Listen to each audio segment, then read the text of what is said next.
আসসালামু আলাইকুম প্রিয় শিক্ষার্থীরা। এখন আমরা করব নবম দশম শ্রেণীদের ইংরেজি দ্বিতীয় পত্র ট্যাগ কোয়েশ্চন চট্টগ্রাম ভোট ২০২০। অর্থাৎ আমরা ট্যাগ কোয়েশ্চন করব চট্টগ্রাম ভোট ২০২০। তাহলে আমাদের এ নাম্বারটা দেখো, none of us can solve this problem. তাহলে এই জায়গায় দেখো, নান অফ আস মানে আমাদের মধ্যে কেউই ক্যান মানে পারে না, সলভ মানে সমাধান করতে, দিস প্রবলেম এই সমস্যা।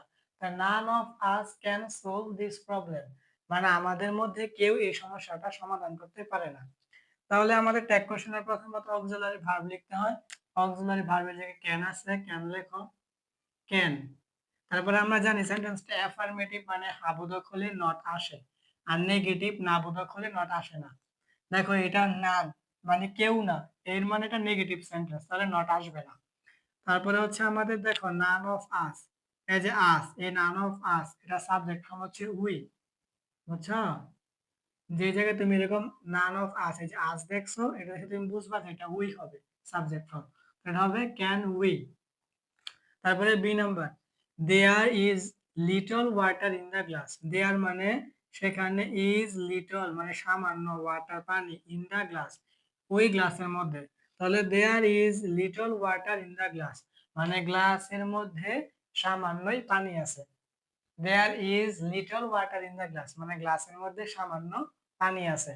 তাহলে এই জায়গায় দেখো আমাদের অক্সিলারি ভার্ব আছে এই জায়গায় কি, ইজ। তাহলে ইজটা এই জায়গায় লিখে দাও, ইজ। তারপরে হচ্ছে আমাদের এই জায়গায় দেখো এই যে লিটল, আমাদের ট্যাগ কোয়েশ্চন করার ক্ষেত্রে আমরা জানি হার্ডলি, রেয়ারলি, স্কার্সলি, তারপরে হচ্ছে লিটল, ফিউ, এগুলো থাকলে সেন্টেন্সটা নেগেটিভ বোঝায়, মনে রাখতে হবে ট্যাগ কোয়েশ্চন করার ক্ষেত্রে। হার্ডলি, স্কার্সলি, রেয়ারলি, তারপরে লিটল, পরে হচ্ছে ফিউ, এগুলো থাকলে সেন্টেন্সটা নেগেটিভ বোঝায়। তাহলে এই জায়গায় যেহেতু লিটল আছে এর মানে এটা নেগেটিভ বোঝাচ্ছে, আর আমরা জানি সেন্টেন্সটা নেগেটিভ হলে নট আসে না, এর মানে নট আসবে না। তারপর সাবজেক্ট হবে এই জায়গায় দেয়ার, তাহলে এটা হবে শুধু দেয়ার। তাহলে এটা হবে আমাদের উত্তর, ইজ দেয়ার।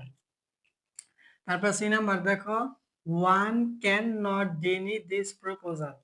তাহলে এই জায়গায় দেখো আমাদের অক্সিলারি ভার্ব কিন্তু প্রথমত ক্যান, এটা ক্যান নট আছে, কিন্তু আমাদের কিন্তু এই জায়গায় অক্সিলারি ভার্ব হবে ক্যান। তাহলে ক্যানটা লিখো প্রথমত, এই যে ক্যান, ক্যান। তারপর দেখো এই জায়গায় নট, ক্যানের সাথে কিন্তু নট আছে, এর মানে এইটাও নেগেটিভ সেন্টেন্স।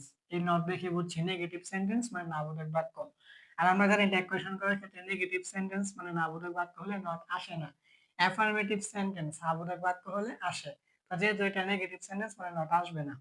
তারপরে হচ্ছে আমাদের এই জায়গায় সাবজেক্ট ওয়ান তো প্রথমে লেখাই আছে, তাহলে ওয়ানটা তুমি শুধু লিখে দাও, এটা হবে ক্যান ওয়ান। তারপরে ডি, ডি নাম্বারটা দেখো, ইউ তোমার নিড প্রয়োজন টু সি মানে দেখাতে এ ডক্টর, একজন ডাক্তার। তাহলে you need to see a doctor মানে তোমার প্রয়োজন বা তোমার দরকার একজন ডাক্তারকে দেখানো, এরকম। তাহলে এই জায়গায় দেখো আমাদের অক্সিলারি ভার্ব কিন্তু এই জায়গায় দেওয়া নেই, মেইন ভার্ব দেওয়া আছে সি। তাহলে আমরা জানি যদি সেন্টেন্সটা প্রেজেন্ট টেন্স হয় তাহলে ডাজ অথবা ডু হয়, আর যদি পাস্ট টেন্স হয় তাহলে ডিড হয়। এখন দেখো আমাদের যদি এই জায়গায় এরকম থাকতো এস এ ডব্লিউ সো, এই সো থাকলে বুঝতাম আমাদের এটা পাস্ট টেন্সে ছিল। যদি সো থাকতো তাহলে পাস্ট টেন্স, তাহলে পাস্ট টেন্স হলে ডিড হয়, কিন্তু এটা কিন্তু সো এটা সি মানে প্রেজেন্ট টেন্সে আছে, তাহলে প্রেজেন্ট টেন্স হলে আমাদের ডু অথবা ডাজ বসে। এখন আমরা জানি যদি ভার্বের সাথে এস বা ইএস হয় তাহলে ডাজ হয়। এখন যে কি ভার্বের সাথে এস বা ইএস আছে নাই, তাহলে এখানে আমাদের ডাজ হবে না। এস বা ইএস থাকলে ডাজ হবে, এস বা ইএস না থাকলে ডু হবে। যেহেতু এস বা ইএস নেই তাহলে আমাদের জায়গায় ডু হবে, সরাসরি ডু লিখে দাও। তারপরে হচ্ছে আমাদের এই জায়গায় সেন্টেন্সটা অ্যাফার্মেটিভ মানে হাবোধক বাক্য, তাহলে আমাদের নট হবে, নটটা লিখে দাও, ডু নট বা ডোন্ট। তারপরে জায়গায় প্রথমে ইউ একদম সুন্দর করে লেখাই আছে, শুধু ইউটা লিখে দিবা, তাহলে এটা হবে ডু নট ইউ বা ডোন্ট ইউ।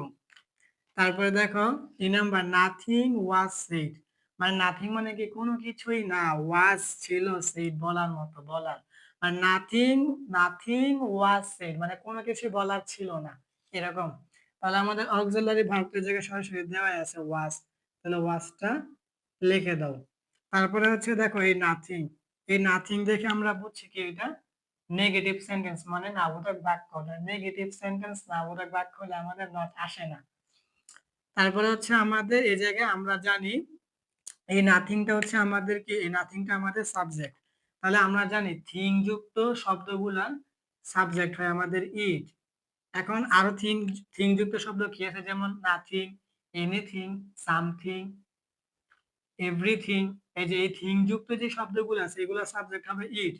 আবার বডি যুক্ত শব্দ হবে দে, যেমন এই জায়গায় নোবডি, এনিবডি, সামবডি, এভরিবডি। যদি এরকম বডি যুক্ত হয় তাহলে আমরা জানি ট্যাগ কোয়েশ্চন এটা দে হয়। ঠিক আছে, বডি যুক্ত হলে কি হবে দে, আর থিং যুক্ত হলে কি হবে ইট। এখন এই জায়গায় তো এটা নোবডি মানে বডি যুক্ত না, এটা হচ্ছে থিং। তাহলে থিং হলে আমরা জানি ইট হয়। তাহলে এটা আমাদের যেহেতু থিং যুক্ত এজন্য হবে ইট। তাহলে ওয়াজ ইট, প্রথমত auxiliary verb was, negative sentence এই জন্য নট আসে নাই। আর নাথিং থিং যুক্ত শব্দ এই জন্য জায়গায় হয়েছে ইট, এটা হচ্ছে ওয়াজ ইট। তাহলে এটাই ছিল আমাদের চট্টগ্রাম বোর্ড 2020 নবম দশম শ্রেণীদের ট্যাগ কোয়েশ্চেন।